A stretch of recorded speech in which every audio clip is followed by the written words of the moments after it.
Welcome, everyone. I'm Jeffrey Goodman, Director of Marketing and Development for the YMCA of Northwest Louisiana, and we're here at 318 Latino Studios for Shreveport-Bossier, my city, my community, my home. And we're going to have an amazing discussion today. I've got two amazing guests.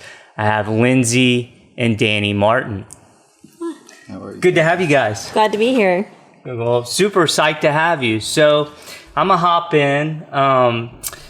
If I get anything wrong today, please set me straight. But neither of you is from here, yet both of you have contributed greatly to making our community better. So, Lindsi, for close to 10 years, you brought us the much beloved Well Fed Louisiana restaurant. Yeah. And Dany, you are a partner and wealth advisor at WFA, formerly Williams Financial Advisors. Correct. Today, I'm going to lean heavily on your perspective, both of yours, because it's so unique, and focus on some of the incredible things you've done beyond your professions. So let's start here. Let's just level set a little bit. Tell me a little about where both of you are from and who taught you this sense of caring about and service to your community. Ooh, I might cry. Okay, so I'm from Grant Parish, Louisiana, about 2 hours south of here. From where? Grant Parish. So 2 hours, the country. Okay. Close to Pineville, but not Pineville. Okay, what city? Prospect. So Colfax, Prospect, Bentley, Pollock, that area. Okay. Central Louisiana. And really, at a young age, despite all my father's faults, taught me how to love differently. I'll say that. The marginalized, people that were outcasted. He was, I think maybe he was an outcast, so he just taught me to love everybody big. And so I'm super grateful for that, and I think that's kind of bled into years and years of being just loving everybody. And not boxing myself in on who I love or what people look like or anything. Just loving people big. So I think it came from my dad.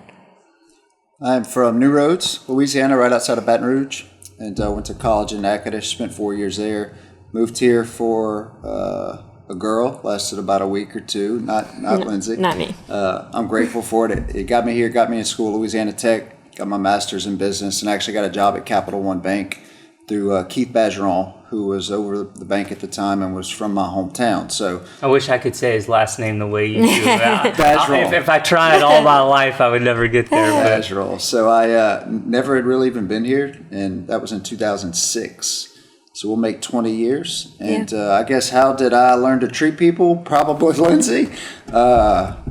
So I get like rich dad, poor dad. I come from a divorced family background. My real father was business owner, very caring with people, and I saw him speak in front of crowds a lot, and his messaging was really good, and Zig Ziglar, motivational type network marketing stuff. And then on the other hand, I have my stepfather and my mother who, donating to St. Jude and barbecuing at the fundraisers and just doing the things that were at the time what I thought just Saturday projects, but looking back it was like, no, you're just giving away a lot of your time. But all my credit really goes from her asking hard questions to like get me to do it, to step out of the comfort zone to actually do and not talk about doing. I love it. And we're going to cover some of the things you have done which are amazing and tremendous. All right, Lindsi. Well, this next question's for you. I have to ask because I am the Director of Marketing and Development for the YMCA of Northwest Louisiana. So, Shreveport recently was rated the 6th most obese city in the United States in WalletHub's 2025 rankings. Right. As someone who owned and ran a vegan restaurant for nearly 10 years, I have two questions here. Yeah. Is Shreveport-Bossier becoming more health conscious, in your opinion? And what are some things that we can do to continue to get listed lower in these national overweight and obesity rankings? Well, I don't necessarily think it's getting better. maybe not worse, but I don't think better. I think a lot of people like the idea of health, and but we're saturated with so many unhealthy things. It's hard to make good choices, right? So if you make it easy to get unhealthy things or an unhealthy lifestyle, people are going to choose that. If we make it easier for people to have a healthy lifestyle, then we have a better chance of making it better in the city. My wish for the city is that it would become a healthier place. I was in fitness for 10 years prior to owning a vegan restaurant and thought, man, there's got to be a better way than chicken and green beans. Like, I can't do it. Like, I'm not going to eat like that.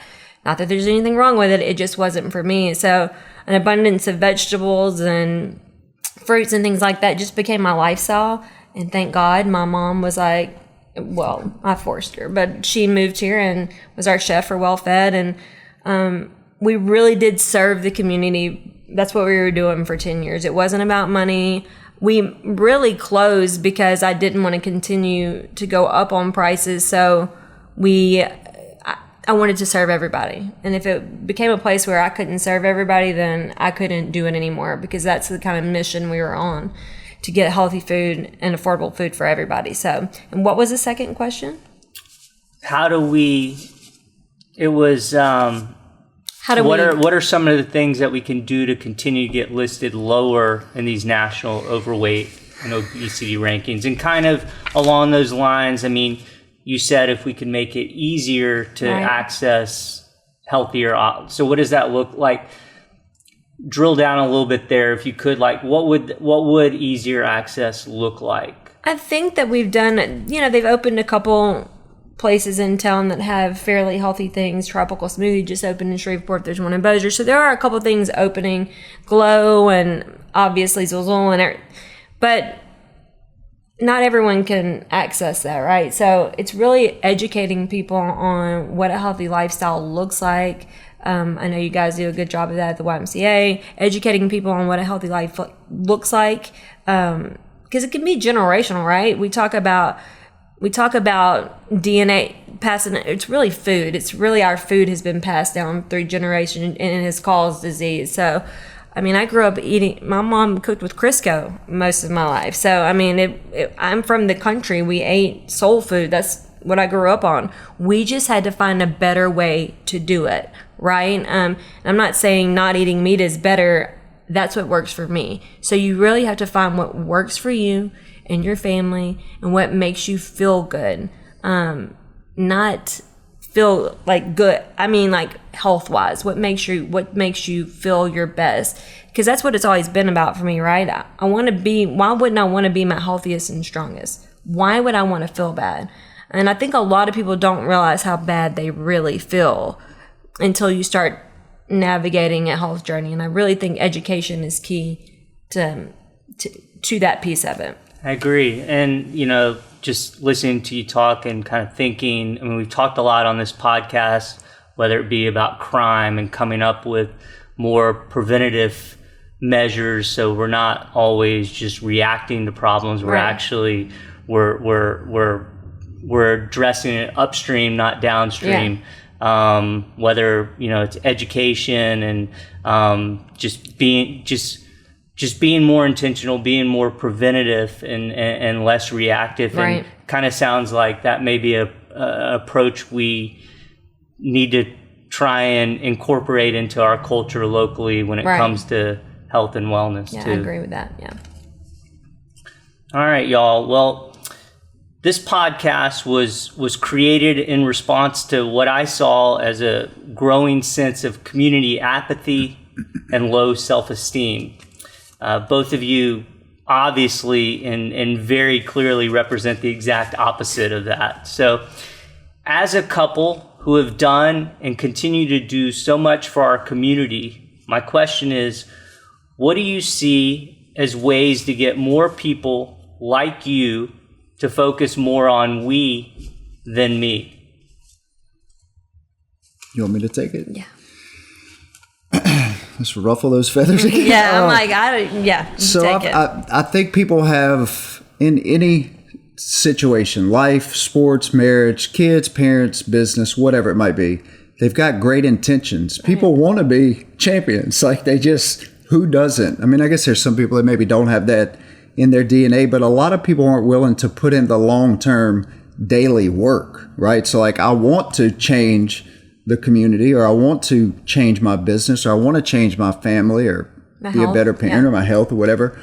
But I'm only going to just do it for a day. I'm only going to show up on Thursdays once a month, or I'm only going to do it when I ask to do it. And I think the urgency for people to really dig down, we talked about Philip D's before we got recorded. It's practice honesty, like look in the mirror and say, do you really want to do it? Or are you just saying you want to do it because it either makes you feel good or you think it makes you look good to other people? And if you really want to do it, find people who are doing it, call them and say, when are you going? And I want to come with you. Right. And it doesn't even have to be nonprofit. It can be in anything. If you want to be a great tennis player, find somebody who's really good at tennis and say, when are you going to the tennis court? It works in any aspect of life. And I think in the nonprofit world or the community world, people don't know, and so they just don't do. Yeah. And I just think taking that first step to reach out for help is probably my best advice, is to just find somebody who's doing what you want to do and ask them if you can tag along. And I've seen you do this before. I guess it's Philip's 12 house habits. Yeah. Do you know them off the top of your head? Yeah, so actually on my phone, but yeah, so practice honesty, love big. Can you give a little description for each one? Yeah, so live on, number one. So just live on through adversity. Love big. I mean, obviously, love people how I guess you want to be loved. Practice honesty. So be honest with other people. Be honest with yourself. Give generously.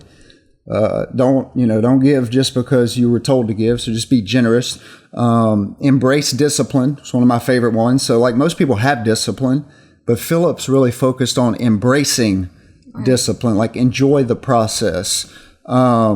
We live on, love big. I mean, I can't even on the spot. I put you on the spot. That's hard. Yeah, stay on mission is the last one. They're literally the screensaver on my phone. I just don't have it with me. because I don't know them all. Protect unity. So like if you have a union, whether it's your family, which is where it starts, protect that because nobody else is going to. Like if you don't protect what's important to you, who do you expect to protect it for you? Cheer enthusiastically. Yep. So cheer for other people. If you do something that you feel is a good thing, cheer for yourself, right? There's learn. What is the? I don't know. Yeah. I don't know how many you said. I don't know how many I've said either. But there's one you get that. Education. I forget what I can't remember. It's okay, but they're amazing. Yeah, there's 12, and there's one for each month, and there's a book. They wrote a book. Yeah, it's great. Okay. It's called The House Habits. It's awesome. I wrote a foreword in it, so I'm technically an author. But yeah, The House Habits by Philip and Destiny Dees is one of the best out there. And this kind of ties into what you said earlier, which is everyone wants to be a champion, but not everyone has the discipline or the habits to get there. So the 12, Philip's 12 habits are sort of a recipe to provide more of that discipline for people, right? Or I really think that's probably the catalyst for his mindset change, right? So, because we were just living for us for the first, I guess, 10 years of our relationship, and then it really shifted. And so to have that model to follow really helped guide us and push us forward. Without that, we would have just been kind of we're all over the place anyway, but you know what I'm saying? We would just been no guidance. So it was a good map for us to follow. So for me, like a habit, and this is just sort of a tack on the back of that, a habit is just something that you practice daily. Like you focus on it so that when something comes to you, it's just part of your nature. Like, so when somebody says, do you want to donate whatever? Yeah, we give generously. Like that's my house habit. Of course, I don't have to think, well, do I want to give this time? Or, what if I fail or if something doesn't work? It's like, no, we just stay on mission. Like I'm just stay on mission's a habit. Why would I ever? So if it's a pre-decided decision. Right. And so if you pre-decide that I'm going to love big or lead, then you don't have to think about it in the moment. So when that pressure hits you, or when somebody asks you to do something, when you think of something, you're like, oh wait, no, it's just a house habit. I decided that I was going to, be honest with myself 10 years ago, right? And so it doesn't, you have to think about it. And it does the same with biting your fingernails, eating healthy, working out, going to church, like anything. It's a pre-decided decision, and you have to create that, because habits, as Philip says, are going to happen either way. You either create good ones or you just fall into bad ones. Right. And so most people don't spend the time thinking about like even what they're thinking about. They just kind of wake up and do that and eat breakfast, go to work and do whatever everybody tells them. And then they go home, and that's nothing wrong with that. But you have to think about, what do I want my life or family or community to look like?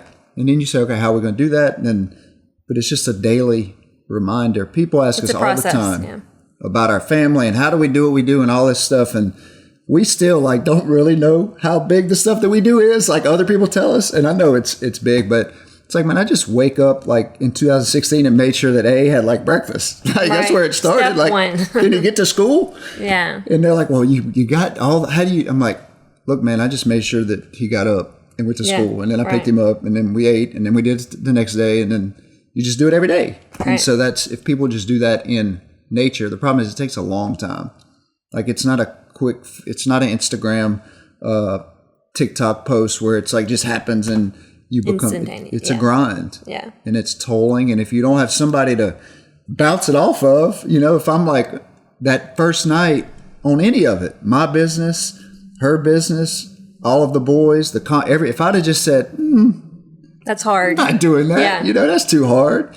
We would have never done it. And that's just one decision that, we would have had to. I always say we can do hard things. Yeah. You can do hard things. We've already done, today isn't going to be the hardest thing we've done. I've done harder things than I'm doing today. Mm-hmm. So we just keep doing the hard things. And we've been blessed abundantly from doing the hard things. That's not why we do it. It's not to be blessed. People are always like, y'all are such a blessing. I'm like, no, we've been really blessed by the people in our lives. And just changed the course of everything that we were doing, literally drastically overnight. I'm gonna stop you one sec, because we're dancing around it, but I want us to kind of really provide the context for everyone. So, Dany, I heard you say in an interview that Lindsi describes the two of you and your community work as gap fillers. Yeah. So this is what I'm getting to. So I don't care who does, or both of you, share some of the story about how your family became quote unquote bigger through your involvement with Common Ground. Well, so when I opened Well Fed, again, I wanted to hire kids that weren't going to just be all right, I can walk in anywhere, I can get a job. They were unhireable. They were unhireable at the time. I can say what it is. They were unhireable at the time. I just did a paper, just simply getting an ID is almost impossible for some of these kids. It's hard. It's hard. So I was like, hey, Bryce Williams worked for Common Ground, and he was coming to my yoga classes, and was like, do you have any kids that can help me move locations? And he's like, yeah, I got these two. Immediately fell in love with AA. The other one, I was like, he ain't gonna work out. Because I have to have people that work. I can teach you how to work, but I need to see it in you that you will do the work. So, and then a couple of weeks later, Vicky called and she's like, hey, A got into some trouble. Is there any way y'all can take him for a little bit? We'll help. Did it? Okay, great. Well, we had. And then pause one sec. So at this point, you're married, but you have no kids of your own. So we've been married 4 years. Yeah. No biological kids. No biological children. But we've never lived alone since we've been married. So we've had her baby cousin live with us. Her mom's lived with us. The boys have lived with us. We've had roommates married. We've really never, in our marriage, ever. Yeah, maybe we didn't have biological children, but we always had a family outside of us. Much better way to say that. Yeah. And I think I didn't really want to have biological children. I told God, I'm never having kids. I'm never getting married. I'm not doing any of this stuff, right? I'm never doing it. And God was like, I'm going to show you. Yeah. Here you go. We'll never fill this house up. I can remember living out on Ellerby and kind of what I would say dream home. we're going to never fill this up. We can remodel it. We can do whatever we want. We're going to be here forever. Man caves and gyms. Boy, I tell you, COVID came and I was like, there's 7 boys in this house and me, and I'm not talking about him. We're not going to make it. Like, one of us is not going to make it out of this because we had all the kids and it was a lot of chaos. And so you took the one. And we took the one. He went to YMCA. His name was? Aaron, AA. We call him AA. Then he was like, I have a cousin. I'm going to stop you real quick, my friend. So she was actually, it was a Sunday night.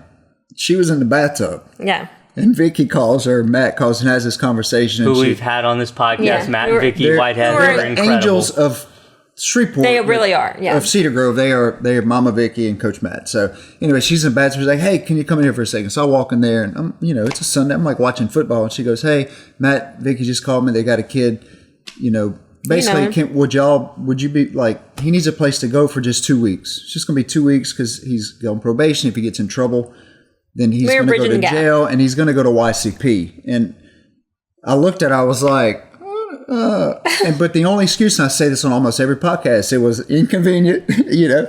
We had the room, we had the money, we had the time, we had the schedule. And I'm like, God, it's just, it's inconvenient. That's the only excuse. And it's just not an excuse. I said, what do we have to do? She's like, we got to go to court tomorrow at 9 a.m.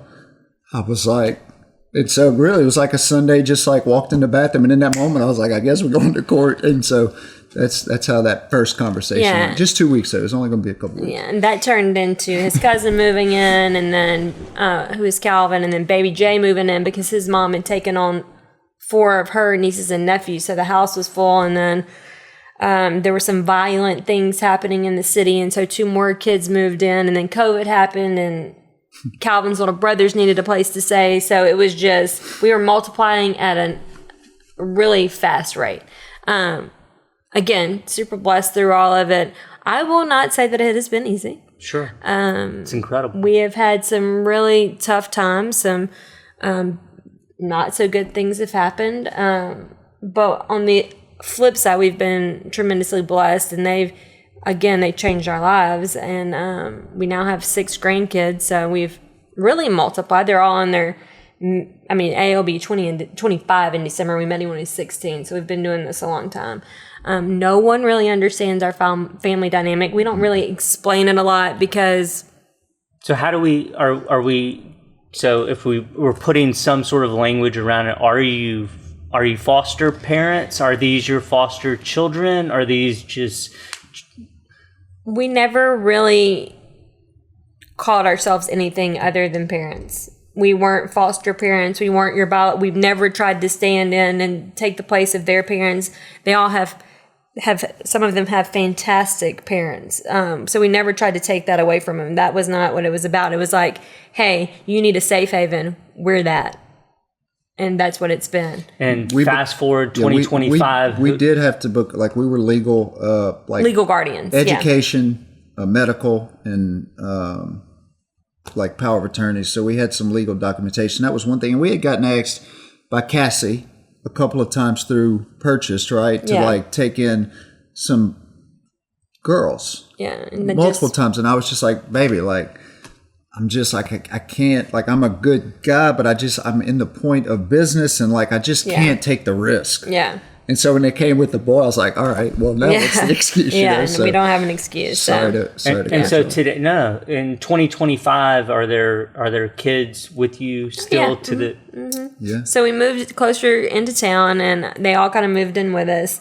Baby Jay went on to graduate from West Point. Mista went to the military.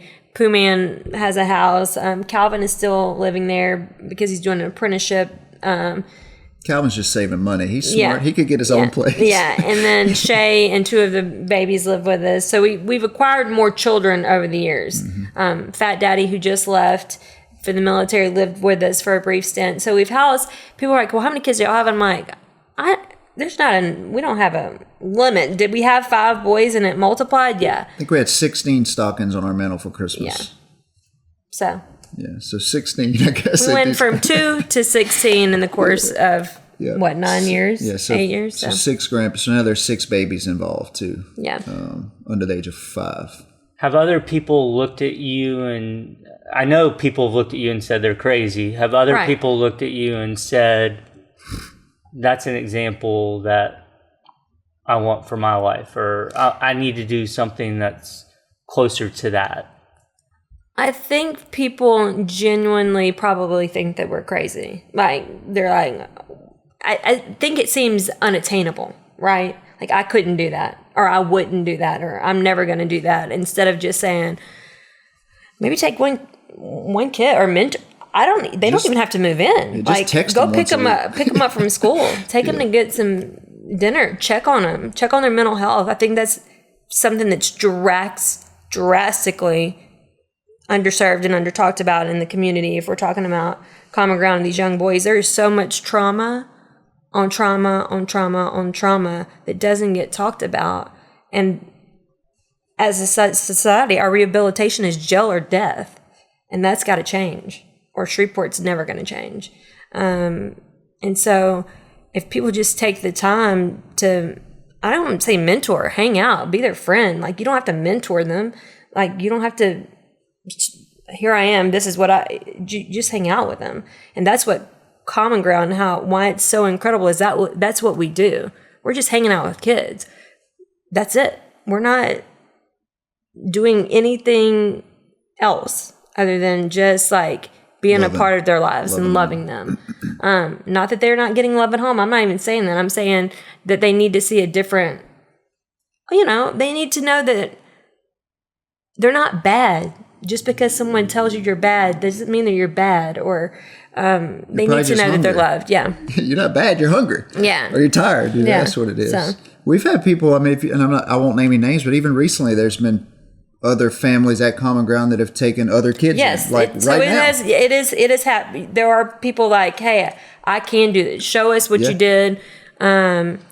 So that's an incredible thing to see other people doing that. I know a lot. I know you say a lot. It's inconvenient. I mean, I'll be the first to admit I'm a scaredy cat of a lot of things. Yeah. Like how it is inconvenient, but how fearful has it been through this entire like how much has fear played a part or role in this? Have you been afraid of getting that intimate or making yourself that exposed or that vulnerable to these? I love to answer questions like this.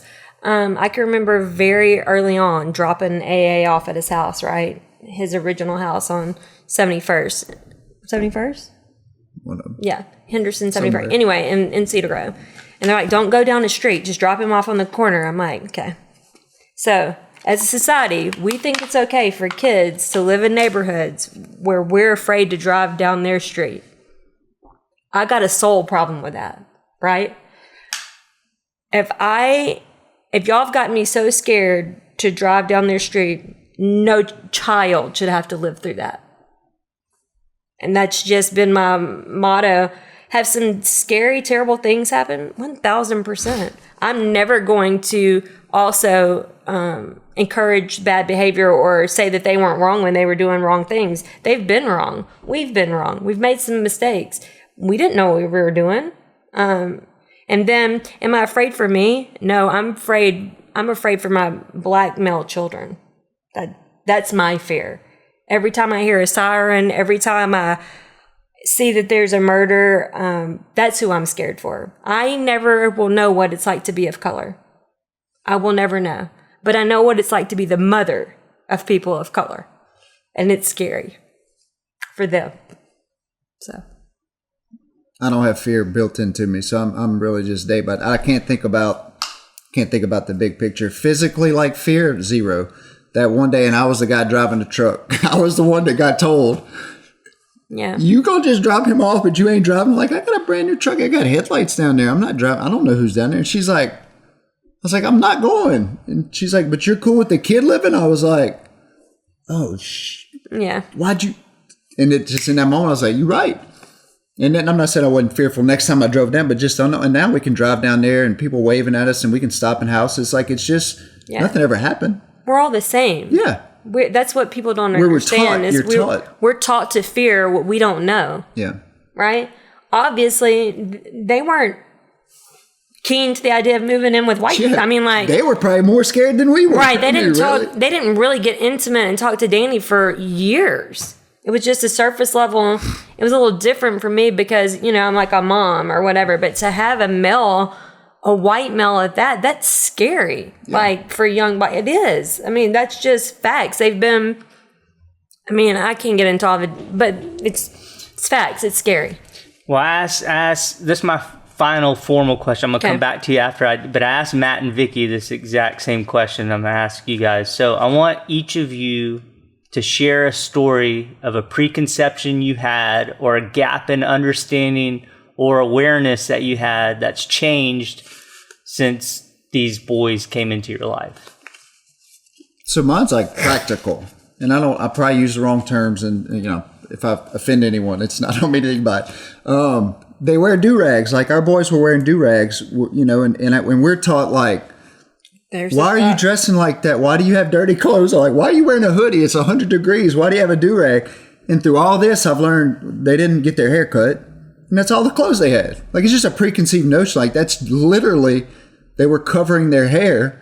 And that's the only sweatshirt they had. Right. I was like, oh, I thought it was because, like, you're a gangbanger. Yeah. You want to be a gangster. So, I mean, that's very practical, but that's a true story. I was like, man, so now we say, it's like, dude, you go get your hair cut. Like, you know what I'm saying? So that was just a very practical, I didn't know. I was taught one thing to believe. I was taught to believe one thing, and then in reality it was just like, oh man, you just don't, your clothes aren't clean, and that's all you've got. And so I was, it just made sense at that point. So it's not the love, emotional, heartfelt story, but that's just a practical thing. Yeah, for sure. It's just changed everything. So, I mean, there's not one specific thing that I've learned. I can tell you I've learned to love totally different than I did before. Again, I'm terrified for them every time they leave, and that's just the culture of Shreveport, I think. And if people aren't worried about kids in the city, then I don't know what to tell you. We got a major gap to fill there. We should be worried about the statistics in Shreveport. We just talked to the trauma hospital at Shreveport. We've got the highest penetration wound rate, bigger than Boston and Chicago, for kids under 14. Like, that's a problem. That's a city. That's a problem. It's not just one community problem. It's a problem for everybody. Like, no one should be okay with that. And so I don't know if I've learned one thing specific. My life has just drastically changed for the better. That doesn't mean it's easy. Doesn't mean it's for everybody. I wish it was for more people. But it doesn't mean it's, and I'm not saying that fear is just going to dissipate from everybody overnight. That's not ever going to happen. We are taught this, right? And so my hope for the city is that we just learn to love each other better. Like, that's just, it doesn't matter what you look like or who we are or what we wear or what church we go to or whatever bias that people have. None of it matters at the end of the day. And so that's my hope for the city. All right. Word of wisdom or advice for someone who's listening and thinking to themselves, you know what? They're right. Like, I need to venture out. Like, I need to get out of my echo chamber. I need to get out of my comfort zone, but it's uncomfortable. Right. Like, give me a piece of wisdom or advice for that person who just wants to start to stick a toe in. Well, I think you just got to show up. That's what it is. And that might look different for people. I used to get really offended by people who just wanted to write a check. And now I'm like, write the check. That you are helping. Like, write the check. But it used to be offensive to me. Like, it's hard to show up. It's hard to show up. It's hard to go to Common Ground 5. It is. It's hard to show up. But that's what's going to change. You got to have people funding it, and you got to have people showing up. Right? And so we need more people to show up. I don't know how to facilitate that other than to say, like Dany said, whatever you want to do, find somebody that's already doing it and go with them. obviously Common Ground changed our lives, and I think it's doing incredible work in the city. I won't even say Cedar Grove anymore because we're getting kids from all kind of neighborhoods now. So you just find your niche and go do it. Like, do hard things. I think that's always going to be something that I say. And I'll never forget, I had a conversation with Baby J. He's the one that graduated from West Point. We had a really rough weekend. It was New Year's, and he looked me dead in the face. I was complaining, I'm going through, I'm expecting like some sympathy from him. And he was like, Lindsi, if this was easy, if our family was easy, everybody would do it. I said, you're right, Jalen. I got nothing to say to that. If it was easy, everybody would be doing this. And so I just encourage. Second night I cussed him out? No. Okay. No, that's a different year. Anyway, I just encourage people to do hard things. Yeah. Call Vicky Whitehead at Common Ground and go get a tour. Like, if you want a one takeaway, call Vicky at Common Ground. And there's multiple nonprofits. I do junior achievement and Heartworks and like athletes and all this other kind of stuff. Call Vicky Whitehead and go tour Common Ground and start there. Right. And just see, and that's it. That's one tangible takeaway. Well, you guys are amazing. Is there anything else you want to get into or share? I know grandkids have to be picked up. But we've still got some time. So if there's anything else, I'm so inspired learning about your story, preparing for today, and just being with you. I could visit for hours because I need to learn a lot of what you're saying, and it needs to. I need some more osmosis, and I need to do some harder things. Yeah. But I appreciate y'all making time. If there's anything else you want to share, please, by all means. I'll say a lot of people's I keep using the word excuses. It's not. It's just response, right? Yeah. A lot of their response is I don't have the money, or I don't have the time, or maybe the capacity, or I don't care what my family thinks, whatever. So like, let's take money for instance, and this is not to talk about our money. I have a business. When we started this, I was just an employee at Capital One. I was just a banker. And so I was like, I didn't have the money. We didn't have the money. We had time, and we had a big heart, and we had a home that we had bought foreclosed. So we had a couple extra rooms, right? If you do things for the betterment of other people. So like, it can't be the reason that you do it. Like, the reason that we did this can't be to grow our business and to grow our personal income. Right. I can't donate my time or donate my money hoping to get it back. It's to self-service ourselves, yeah. But 1,000%, if you do it and step off of the ledge and you start volunteering and you start putting your money in the pot and you start doing this and buying this, it will bloom on the other side. Every client that walks into our office, all they want to talk about is the boys. I'm like, well, what about your financial plans? And so I know without a shadow of a doubt, by us doing this has led to all the other successes. It's led to the restaurant. It's led to my business. It's led to the grandbabies and the TikTok page and the travel to whatever, right? So like, it's led to that. But if I'd have stepped back on the very front end, I would have easily said, I just can't afford to do it.